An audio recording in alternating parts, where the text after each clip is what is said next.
Bonjour à tous, aujourd'hui je réponds à une question d'un internaute au sujet du gesso noir ou du gesso de couleur. Il faut savoir que plusieurs marques ont sorti des gessos noirs, certaines marques comme Sennelier ont sorti des gessos de différentes couleurs, comme l'ocre jaune ou le jaune de Naples, comme le rouge anglais, l'ocre rouge.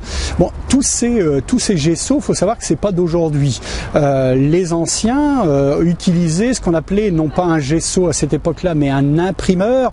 Et d'ailleurs la marque Lefranc et Bourgeois, je ne sais pas parce que j'ai pas vérifié leur catalogue si c'est toujours disponible, mais il existait à un moment donné chez Lefranc et Bourgeois, sur la marque Lefranc et Bourgeois, il existait un imprimeur rouge qui était ocre rouge, un peu terre de sienne brûlée, et un imprimeur gris un peu comme celui qu'utilisait Rubens dans ses très grandes toiles, puisque comme je l'ai souvent dit, il peignait sur des supports blancs, mais à un moment donné il le mettait soit un jus roux, soit il pouvait aussi démarrer sur un imprimeur gris, mais dans le cas que des grandes toiles, par exemple des toiles de 2 mètres sur 3.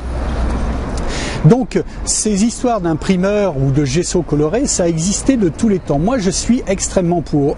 Pourquoi? Parce que le blanc c'est la lumière. Vous êtes d'accord avec moi? Si vous regardez le soleil, vous allez le voir non pas jaune comme on le dessine très souvent, mais plutôt blanc, qui est la lumière la plus forte qui existait. Généralement dans un tableau, quand vous voulez mettre une pointe de lumière, vous mettez quelque chose d'extrêmement blanc. Peut-être pas un blanc pur, mais au moins un blanc cassé.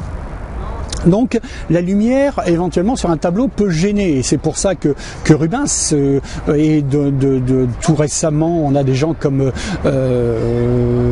Modigliani par exemple qui peignaient, Modigliani peignait souvent sur des supports ocre jaune ou jaune de Naples. Eh bien ça permettait éventuellement d'enlever le côté blanc qui peut gêner l'œil quand vous peignez.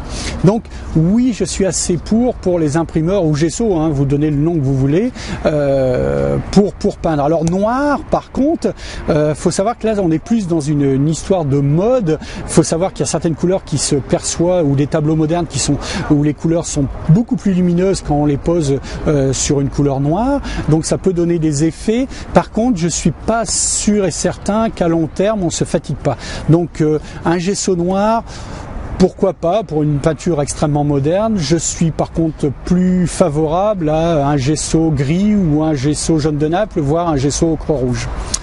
Voilà, c'est tout pour cette vidéo. J'espère que j'ai répondu à la question de notre internaute. Autrement, si vous avez aimé, n'oubliez pas de liker, de télécharger éventuellement mes e-books, et vous pouvez aussi vous abonner à la chaîne, puisque je vais mettre régulièrement des vidéos que je ne publierai pas forcément sur mon blog. Je vous dis à bientôt pour une autre vidéo.